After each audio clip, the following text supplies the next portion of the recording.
നിങ്ങൾക്ക് അരിനെല്ലിക്ക കിട്ടാറുണ്ടോ? കിട്ടിയെങ്കിൽ ഇതൊന്ന് ട്രൈ ചെയ്ത് നോക്കണേ.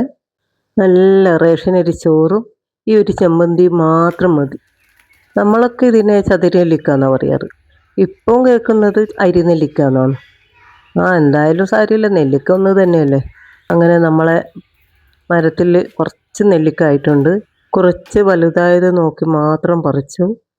കുറേ മൂക്കാത്തതെല്ലാം നിലത്തേക്ക് പോയിട്ടുണ്ട്. സാരമില്ല, നമ്മൾ ആവശ്യം നടക്കണമല്ലോ. അങ്ങനെ നമുക്ക് ആവശ്യമുള്ള നെല്ലിക്കയെല്ലാം പറിച്ചു.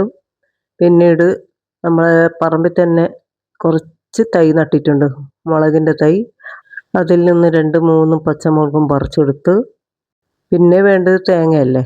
ഒരു മുറി തേങ്ങയും എടുത്ത് തേങ്ങയും ചിരണ്ടി അതിലേക്ക് ഒരു കഷ്ണം ഇഞ്ചിയും 2 അല്ലി വെളുത്തുള്ളിയും പിന്നെ ആവശ്യത്തിന് ഉപ്പും. വേറൊന്നും ഇപ്പം തൽക്കാലം നമ്മൾ കയ്യിലില്ല. ഇതിനെ കൊണ്ട് വെച്ചൊരു നല്ല അടിപൊളി ചമ്മന്തി ഉണ്ടാക്കാം. പിന്നെ നമ്മൾ ഒരാളെ കുറേ നാളായി ഒരു മൂലയിലേക്ക് മാറ്റി വെച്ചതാണ്. നമ്മളെ അമ്മയെയും കുട്ടിയെയും അതൊക്കെ എടുത്ത് നന്നായി കഴുകി വൃത്തിയാക്കി 2 ദിവസം മുമ്പേ നന്നായി കഴുകി വൃത്തിയാക്കി വെച്ചതാണ്. അങ്ങനെ ഇന്ന് ഒന്നുകൂടി അതിനെ നന്നായി കുളിപ്പിച്ച് വൃത്തിയാക്കി അതിലാണ് നമ്മൾ ചമ്മന്തി അരക്കാൻ പോകുന്നത്. ഈ അരിനെല്ലിക്കില്ലേ, എൻ്റെ ചെറുപ്പകാലത്ത് എനിക്ക് ഭയങ്കര ഇഷ്ടമുള്ളൊരു നെല്ലിക്കയാണ്. ഇത് എവിടെ ഉണ്ടെങ്കിൽ അവിടെ പോയി ഞാൻ പറിക്കാറുണ്ട്. ഈ തൈ ഞാൻ വാങ്ങി നട്ടതൊന്നുമല്ല, എൻ്റെ ഒരു ഫ്രണ്ട് തന്നതാണ്. അന്ന് മുതൽ ഇതിനെ നന്നായി ഞാൻ പരിപാലിച്ച് കൊണ്ട് നടന്ന് ഇതിന് മാത്രം പ്രത്യേകം ഞാൻ വെള്ളം ഒഴിച്ചു വളർത്തിയെടുത്തതാണ്. എനിക്ക് അത്രയ്ക്ക് ഇഷ്ടമായി ഈ നെല്ലിക്ക. അതുകൊണ്ടാണ് അങ്ങനെ നോക്കി ഞാൻ വളർത്തിയത് ഇതിനെ.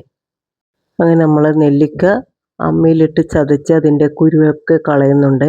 കത്തിയോട് മുറിച്ചാൽ അത് അത്ര ശരിയായി കിട്ടൂല എന്ന് എനിക്ക് തോന്നിയത് കൊണ്ടാണ് ഇങ്ങനെ ചെയ്തത്. അങ്ങനെ അതിൻ്റെ എല്ലാം കുരുവെല്ലാം കളഞ്ഞു. അത് ആദ്യം ചതച്ചെടുത്തു. പിന്നീട് പച്ചമുളക് നന്നായി അരച്ചെടുത്തു.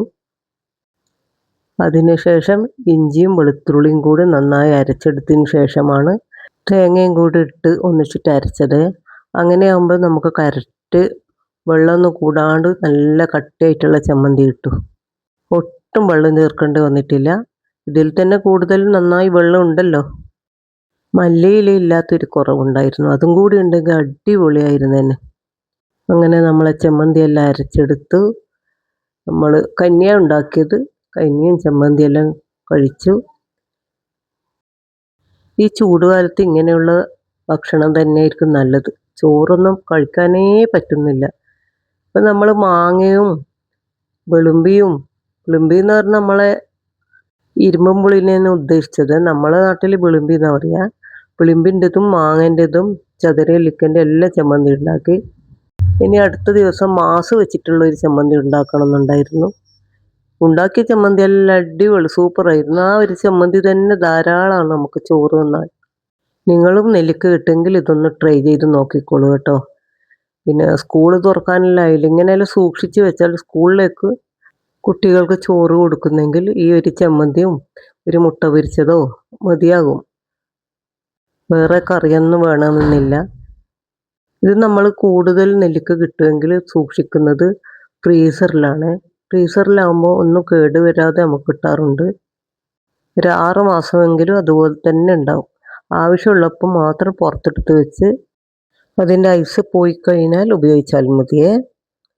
നിങ്ങൾ എൻ്റെ ചാനൽ ആദ്യമായിട്ട് കാണുന്നതെങ്കിൽ ഒന്ന് സബ്സ്ക്രൈബ് ചെയ്ത് സപ്പോർട്ട് ചെയ്യണേ. കൂടെ ലൈക്കും കമൻറ്റും കൂടി ഒന്ന് ചെയ്തേക്കണേ. നിങ്ങളെ പറമ്പിൽ ഇങ്ങനത്തെ ഒരു തൈ ഇല്ലെങ്കിൽ ഒരു നെല്ലിക്ക തൈ എന്തായാലും വാങ്ങി വെച്ചോളൂ കേട്ടോ.